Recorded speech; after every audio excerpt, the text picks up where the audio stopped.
વિદ્યાર્થી મિત્રો, અલબુદા એજ્યુકેશન ચેનલમાં તમારું હાર્દિક સ્વાગત છે। આગળના વિડીયોમાં આપણે દાખલા નંબર 1 જોયો। આજે જોઈશું સ્વાધ્યાય 7.4 દાખલા નંબર 2 અને દાખલા નંબર 3। ક્લિયર? દાખલા નંબર 2 ની અંદર થોડી એક નોંધ છે, એવું લખવું એ તમે નોટબુકમાં નોટ ડાઉન પણ કરી શકો છો અને ચોપડીમાં પણ તમે લખી શકો છો। નીચેના અપૂર્ણાંકોની સરખામણી કરો અને યોગ્ય સંકેત મૂકો। સરખામણી એટલે શું? સરખામણી એટલે નાની સંખ્યા કઈ અને મોટી સંખ્યા કઈ અને સરખી સંખ્યા કઈ, આ ત્રણ વસ્તુઓ સમજો। નાની સંખ્યા કઈ, મોટી સંખ્યા કઈ અને સરખી સંખ્યા કઈ, એને શું કહેવાશે? સરખામણી। શું કહેવાશે? સરખામણી। ત્યારે એની અંદર અપૂર્ણાંક સંખ્યા હોય તો જ્યારે છેદ સમાન હોય ત્યારે તો કઈ તમારે જરૂર નથી। જ્યારે છેદ સમાન હોય ત્યારે તમારે કઈ જરૂર નથી। છેદ સમાન હોય તો ઉપરની જે એટલે કે અંશ જે મોટો હોય, સમજો ફરીથી બોલું છું, નોંધની અંદર છેદ સમાન હોય, છેદ સમાન હોય તો અંશ મોટો તે સંખ્યા મોટી। આ સિમ્પલ છે, એ તો બધાને આવડે। ક્લિયર? શું? છેદ સરખા છે તો જે અંશ મોટો એ સંખ્યા મોટી। છેદ સમાન તો આની અંદર આ સંખ્યા મોટી કહેવાશે, અંશ મોટો છે। ક્લિયર?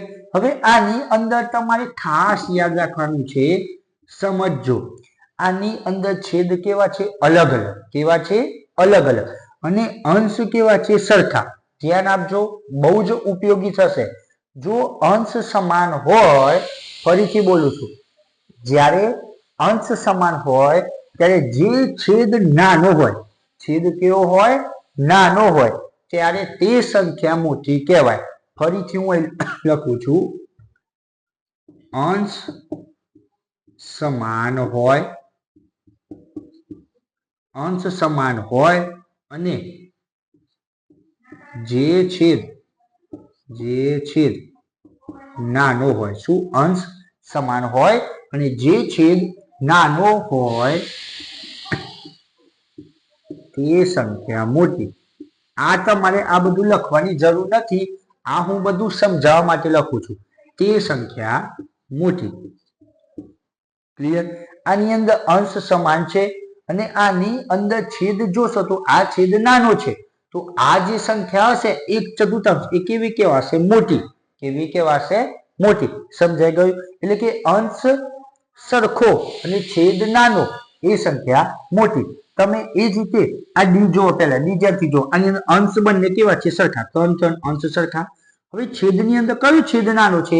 5 કે 7? તો તમે કહેશો છેદ સર 5 નાનો છે, તો આ સંખ્યા કેવી કહેવાય? મોટી। જે છેદ નાનો એ સંખ્યા મોટી, પણ ક્યારે? જ્યારે અંશ સરખા હોય ત્યારે।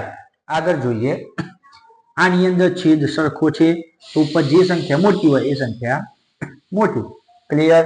ફરીથી બોલું છું, અંશ સમાન હોય ત્યારે જે છેદ નાનો હોય તે સંખ્યા કેવી કહેવાશે? મોટી। કેવી કહેવાશે? મોટી। ક્લિયર? દાખલા નંબર 2 હવે જોશું દાખલા નંબર 3। આવી વધુ 5 જોડી બનાવો। આવી તમારે કેટલી જોડી બનાવે?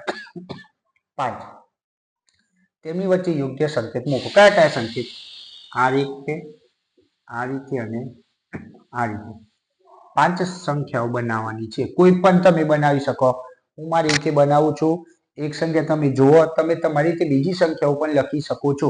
આ જ રીતની હોવી જોઈએ। જેમ કે મેં લખ્યા 4 9 3 9। છેદ કેવા? સરખા છે। અંશમાં 4 મોટો છે, આ સંખ્યા મોટી। આ રીતે તમે કોઈ પણ સંખ્યાઓ બનાવી શકો છો। કેટલી બનાવવાની છે? 5। બીજું લખો,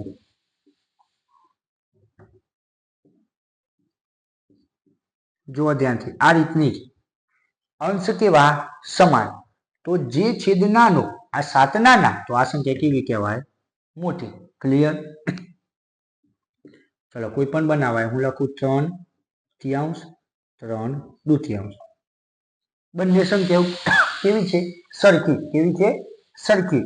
જ્યારે બંને સંખ્યાઓ સરખી તો બરાબર। સમજાઈ ગયું?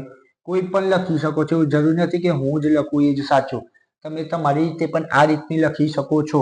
જેમ કે હું લખું છું 5/7। ક્લિયર? તો તમે એ લખો છો 5/3। આની અંદર અંશ સમાન છે તો છેદ જો કયો નાનો છે તમે કહેશો 3, તો જે છેદ નાનું તો આ સંખ્યા કેવી કહેવાય? મોટી. કેવી કહેવાય? મોટી. પાંચમું ઉદાહરણ લખીએ. 1/3, 3/3 બંનેમાં છેદ કેવા છે? સરખા. તો જે ઉપર સંખ્યા મોટી એ સંખ્યા મોટી. ક્લિયર? તો આ રીતે તમે કોઈ પણ જોડી બનાવી શકો છો. હું બનાવું એ જ સાચું નથી, તમે તમારી રીતે પણ કરી શકો છો. ક્લિયર? સમજાય છે? તો આ હતો દાખલા નંબર 2 અને દાખલા નંબર 3, જેનું સંપૂર્ણ સોલ્યુશન આપણે જોયું. જો વિડીયો તમને પસંદ આવતો હોય તો ચેનલને લાઈક કરો, શેર કરો, સબસ્ક્રાઇબ કરો.